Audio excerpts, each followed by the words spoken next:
charge sheet of 21 charges has been prepared after very careful deliberation and collecting the facts. I'm satisfied that there is nothing in here which is not a fact. The government must respond to these charges. So these charges will hang as a cloud over the elections. And after elections,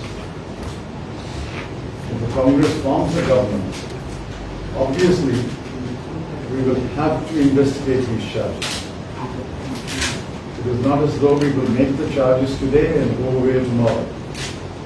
These charges will hang as a cloud over the elections, and post-elections, the new government will be obliged to investigate these charges.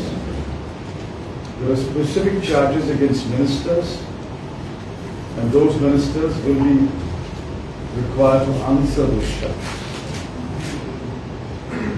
As a visitor to Goa,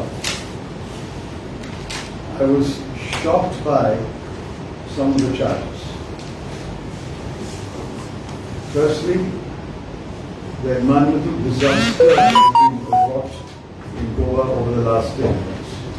The complete collapse of the health infrastructure which was exposed during the second wave of the COVID pandemic last year.